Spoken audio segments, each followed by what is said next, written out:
assunto do nosso vídeo de hoje, do Tira Dúvidas, é ressonância magnética do cotovelo. E quem nunca teve um probleminha aí com o cotovelo, né? Um problema de má saturação, às vezes não conseguiu planejar direito, talvez tenha havido aí uma reconvocação e você talvez não sabia naquele momento o que fazer para melhorar esse exame. E para tanto, nós vamos contar com a contribuição da Genicleia, que vai fazer as perguntas que provavelmente também são as dúvidas que talvez você tenha.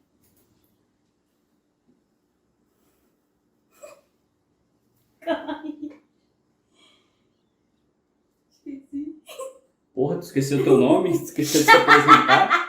Caralho. Tá bem. Ai, eu ia terminar.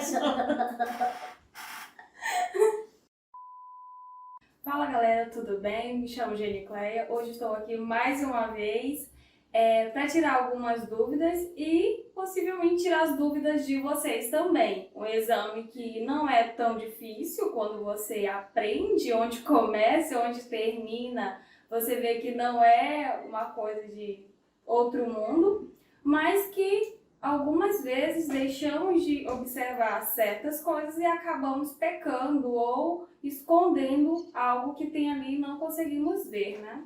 Então, Joyce, eu acho que uma das coisas, como nós sempre conversamos e você sempre fala, tanto para mim quanto para os seus alunos, que também sou sua aluna, né? É a respeito do posicionamento, que todo exame começa no posicionamento, não é? E o cotovelo não é muito diferente. Acontece que o cotovelo, nós temos duas formas de fazê-lo, de posicionar, e em algumas rotinas se usa a bobina de joelho, outras a bobina flex. Eu prefiro a flex. Depois que eu aprendi a fazer com a flex, eu prefiro a flex.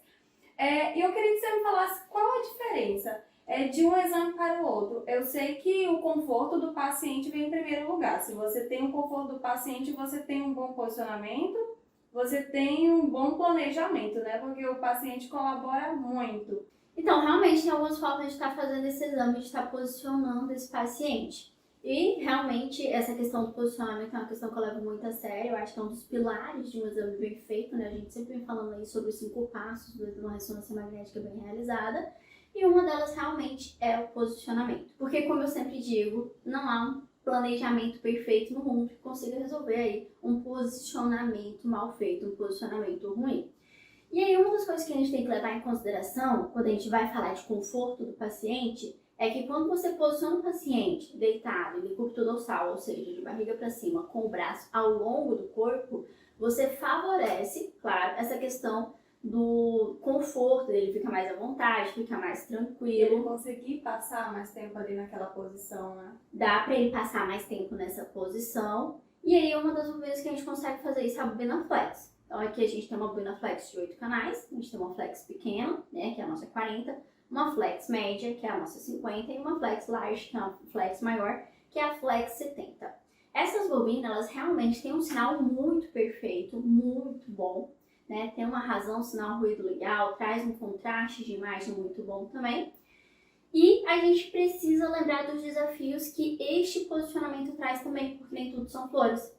Quando você coloca o paciente com o braço ao longo do corpo, deitado de barriga para cima e faz esse posicionamento com a flex em torno do cotovelo, o primeiro desafio que você precisa pensar é a questão da relação do FOV, da homogeneidade, né, da homogeneidade do campo. Então, quanto mais próximo esse cotovelo fica da parede da body, menos chances de sucesso o teu exame tem.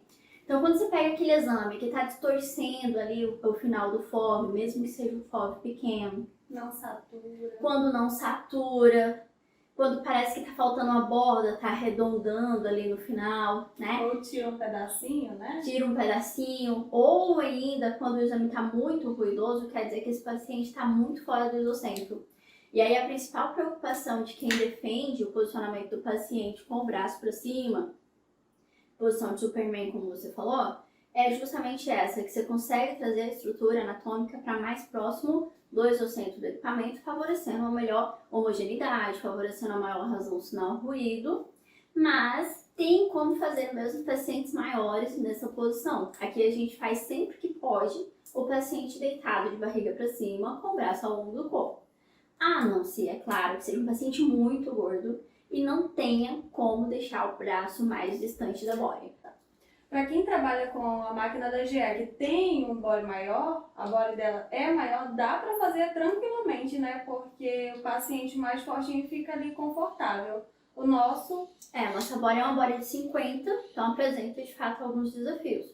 Então, quando o paciente for maior e o braço dele estiver encostando, ou estiver muito próximo, porque ele não precisa estar encostando, tá? Mas se ele estiver muito próximo da parede da máquina, da parede da body, que a gente chama, o que a gente pode fazer? A gente pode tentar lateralizar o paciente, deixar ele deitado um pouquinho meio de lado, colocar algumas almofadas para facilitar o conforto.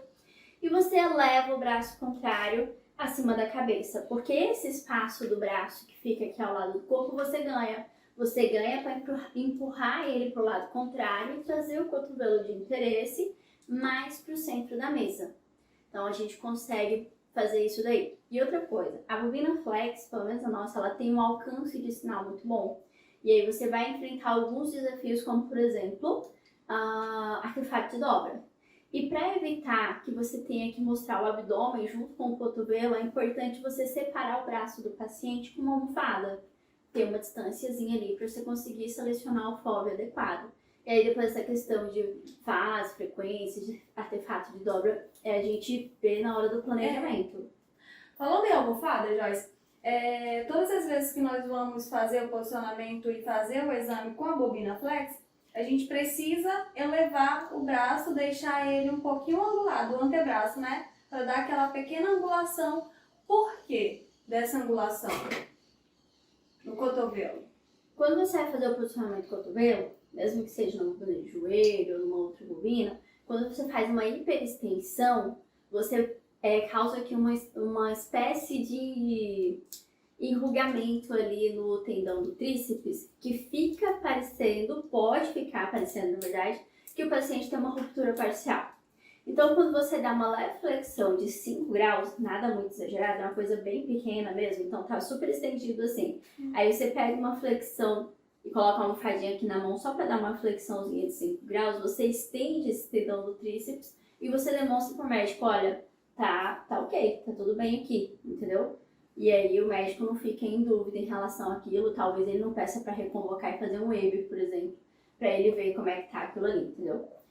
E quando você não consegue, de fato, né, que ainda respondendo aquela questão de qual a diferença entre os dois posicionamentos, quando você não consegue, de fato, fazer com o paciente deitado de barriga para cima, com o braço ao longo do corpo, você vai precisar fazer ele com o braço para cima. Então, o paciente ele pode fazer dentro da bobina de joelho. Quem não tem flex normalmente já faz esse posicionamento. A bobina de joelho fica centralizada o melhor que consegue ali no meio da mesa. E aí você posiciona o cotovelo. Então, você pode estar trabalhando com o cotovelo tanto com o braço obliquado assim. Agora, se o paciente consegue, você tentar deixar em posição anatômica. Com o braço para cima, o cotovelo em posição anatômica vai ser muito complexo de alcançar. Então, nesse caso, vai ter que fazer 1, 2, 3 localizadores para você encontrar os 3 planos perfeitos para daí, então, você começar, então, o planejamento do exame. Falando em perfeição, temos que ter um bom posicionamento, né? O braço, o cotovelo tá ali no isocentro certinho, bem posicionado, porque, como você falou, cada plano nós precisamos ver um tipo de anatomia ali, né? Responsável por tendões, músculos e... Verdade. Então, assim, quando a gente fala de planejamento, cada um desses planos ele vai ser responsável para que o médico visualize de uma forma melhor e mais descritiva, mais abrangente, alguma estrutura específica. Por exemplo, nos axiais, a gente consegue enxergar, delimitar melhor, procurar lesões melhor nos nervos. E a gente tem um monte, a estrutura do cotovelo, a anatomia do cotovelo, é uma anatomia muito complexa. Quando você para estudar ela, você diz, nossa, de onde vem tudo isso? A gente nem consegue guardar tanto nome, Verdade. porque são muitos nervos, são muitos tendões, são muitos ligamentos. Mas o importante é você lembrar que o cotovelo ele é uma articulação complexa e ele envolve 3 ossos. Então a gente começa com o húmero aqui, né?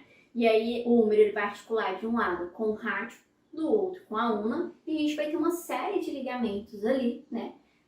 Para juntar esses ossos, para permitir tanto esse movimento de extensão, quanto de flexão, rotação, pronação, supinação. Então a gente tem um monte de movimento que é possível por conta desses ligamentos e tendões que a gente tem ali, né? Tanto para segurar os músculos quanto para permitir toda essa articulação. Então nos axiais, como eu já comentei, a gente vai ver melhor os nervos. No sagital a gente vê bem o tendão do bíceps, a gente vê também o tendão do tríceps. No sagital, no coronal, a gente vai ter uma visão mais ampla, um corte mais inteiro dos ligamentos. Então você vai pegar o ligamento ali do húmero ao rádio, do húmero à una, os ligamentos entre eles. Ali você consegue ter uma visão de uma extensão melhor no plano coronal. Assim como no joelho também, alguns ligamentos a gente consegue ver melhor no plano coronal. Ô Joyce, falando em plano, o porquê que muitos falam, mas não explicam o motivo. O porquê que eu tenho que cortar abaixo da tuberosidade do rádio? Por que o meu FOV tem que ir até abaixo da tuberosidade do rádio? Aí entra a questão do segundo passo super importante de uma ressonância bem executada, você entender a anatomia daquilo dali, onde começa e onde termina. Sim. Então a gente começa ali o FOV e os cortes ali na diáfise humeral, né? Então a gente tem aqui toda essa parte dos... Não é trocânter, não. Os manuelos também. Toda essa parte aqui dos epicôndilos, né? E depois você vai ter ali aquela parte fina do osso subindo, que é o que a gente chama ali de diáfise. E aí você vai ter que cortar ali da metáfise, diáfise do humeral até a tuberosidade do rádio. Por quê? Porque o tendão do bíceps, ele insere nessa tuberosidade. E muito da queixa dolorosa do paciente pode vir dessa região. Então, quando você está fazendo os cortes axiais e você corta acima dessa tuberosidade, o médico não vai conseguir dar nenhuma informação no laudo a respeito daquela inserção daquele tendão. E se você faz o sagital e o coronal cortando, a mesma coisa vai acontecer. E é muito importante também sempre fazer uma boa anamnese, né, Joyce? Porque se o paciente vem com queixa, às vezes o paciente vem com queixa aqui. Ah, tá doendo aqui, no bíceps. Mas a inserção dele é aqui no rádio, aqui na tuberosidade do rádio. Então, se você não faz uma boa anamnese, conversa com o paciente. Às vezes aquele paciente faz musculação. Pode estar doendo aqui, mas repetitivo. Exatamente, o varo, né? Tem uma série de patologia que está associada a alguns movimentos que alguns atletas fazem em função de movimento repetitivo mesmo. Então a gente precisa prestar atenção nisso. Então, além de perguntar se o paciente tem uma atividade física, se aquilo começou depois, por exemplo, de jogar tênis, ou se ele faz musculação, é importante também na hora do posicionamento você colocar aquela cápsula, que normalmente é uma cápsula de vitamina E, uma cápsula de ômega 3, uma cápsula que apareça lá no exame, tanto em T1 quanto em T2, para o médico ver, opa, é aqui o foco de maior dor desse paciente. Aí a gente já consegue direcionar o olhar dele também. E, assim, eu acho importante, porque às vezes, até quando claro, nós estamos falando de cotovelo, mas em relação ao braço, às vezes o paciente vai fazer o braço e é importante que pegue, porque tem rotina que dependendo de onde está o ponto, o maior ponto de dor do paciente, só corta dali para cima. Se tiver na parte superior, vai o superior, senão não pega. E é importante pegar a articulação, a tuberosidade do rádio, né? Porque pode estar na inserção do... Sim. Então, eu acho que quando você faz um bom posicionamento, você se preocupa com o conforto do paciente, com o melhor sinal. Aí, depois que você fez isso, quando você vai para a tela da máquina, que você faz seu localizador, seu scout, a primeira coisa que você tem que se preocupar é isso.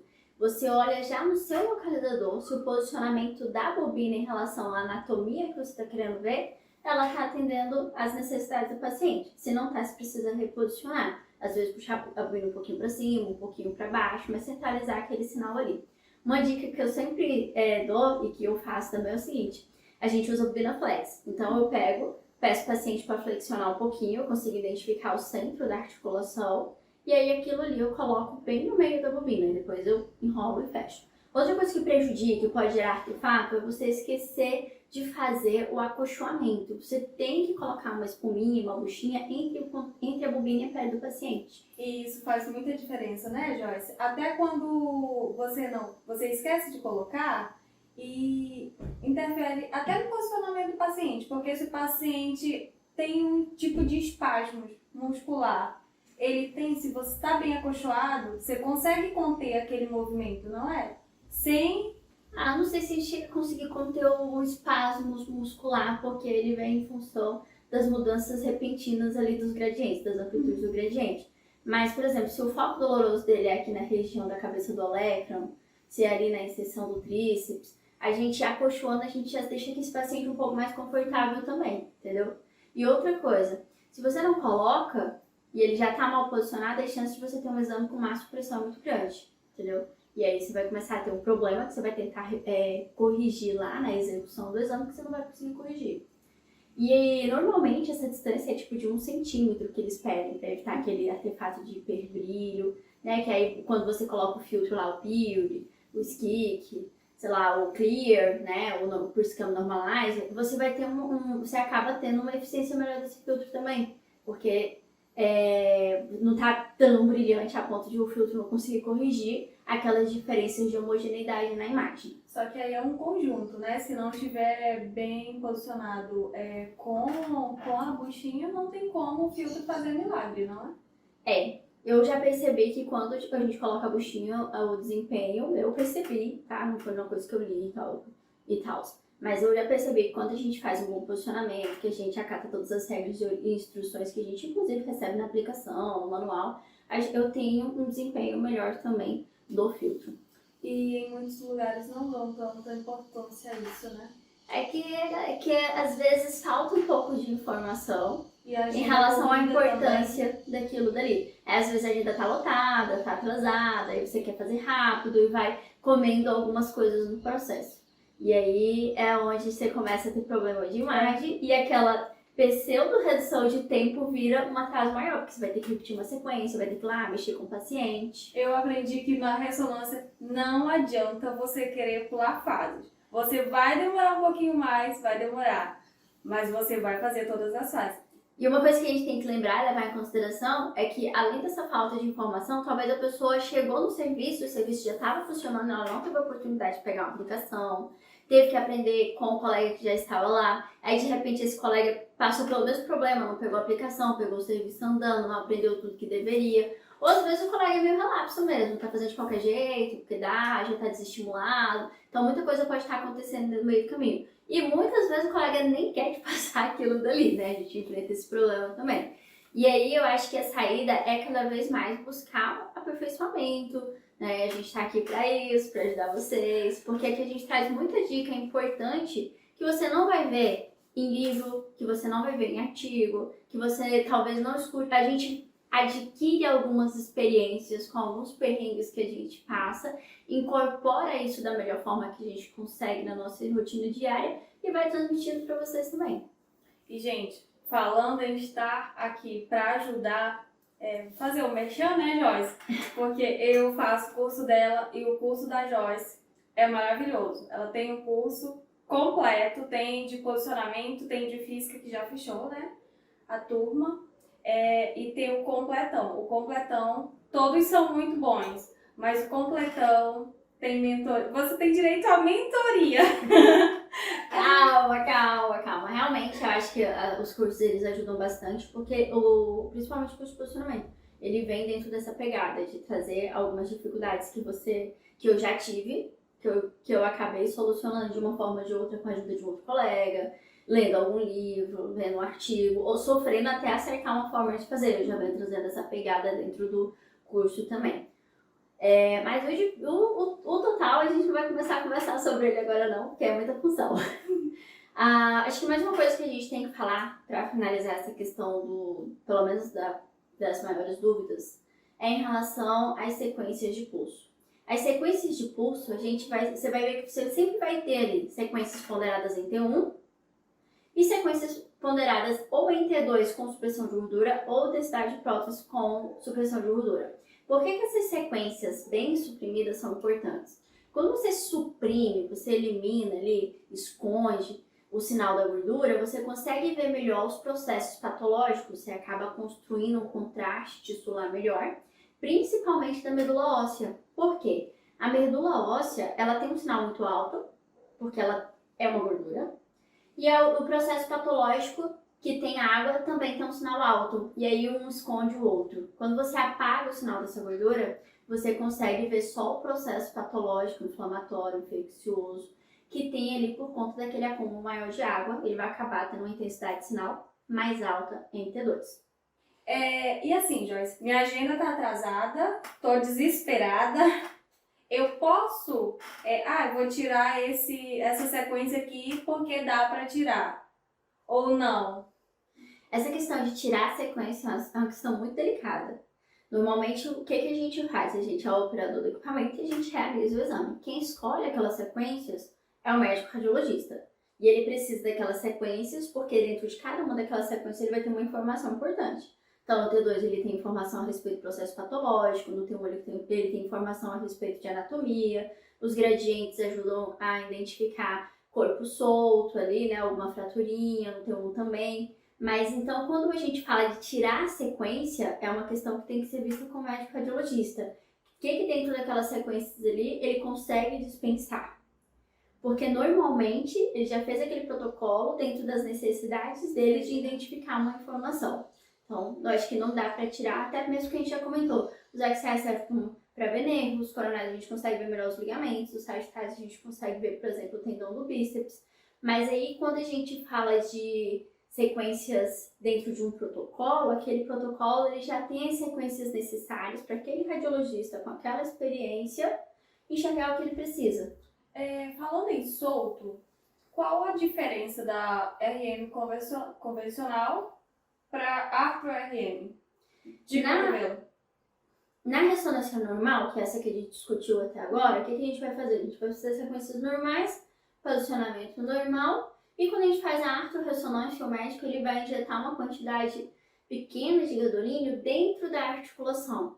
Essa quantidade de gadolínio ela vai conseguir delinear as estruturas, e aí o médico vai conseguir fazer alguns diagnósticos diferenciais em relação à ressonância normal, e ele também consegue identificar melhor ali a presença de corpos soltos. Tipo, às vezes tem paciente que tem pequenos pedacinhos ósseos soltos ali dentro, que são a causa da queixa dolorosa dele, inclusive. Aí a artrorressonância já serve para ajudar tanto nisso quanto em outras questões também. E aí quando a gente faz a artro, a gente vai fazer sequências, acho que só tem uma sequência ou duas normalmente que é ponderada em T1 sem supressão de gordura. As demais são com supressão de gordura, ou tanto os T1s quanto os T2 ou os DP são com supressão de gordura, porque a gente vai precisar ver o realce daquele contraste, o efeito daquele contraste ali dentro daquela articulação. Então, Genicleia, eu acho que hoje a gente já tirou muita dúvida da galera. Claro que não exaure por aqui o assunto, né? Tem muito mais coisas pra se falar. A gente tem muita patologia. Se nós estivéssemos falando sobre dúvidas de anatomia, a gente ia falar aqui pelo menos umas 3 horas e não ia terminar. Sobre patologias também, né? Porque são diversas. São muitas patologias, né? São muitas condições que pode estar acarretando aí o processo patológico do cotovelo. Mas, em termos de operacionais, os termos no que se refere ao que realmente importa para nós como operadores, eu acho que a gente respondeu algumas dúvidas aqui, que é em relação ao posicionamento, o que fazer quando o paciente é grande, dá para fazer na bobina de joelho? Sim, dá para fazer na bobina de joelho. Ter o cuidado para não deixar o braço encostando na body nem próximo. Tá com problema? Vai lá e reposiciona o paciente. Nem que tenha que mudar o posicionamento dele.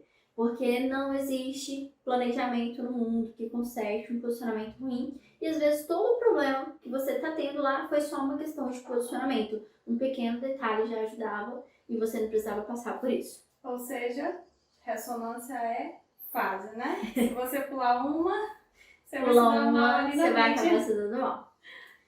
Então é isso aí, galera. Espero que vocês tenham gostado do nosso vídeo de hoje. Não esquece de se inscrever, de dar o like e apertar o sininho para você receber a notificação do nosso próximo vídeo.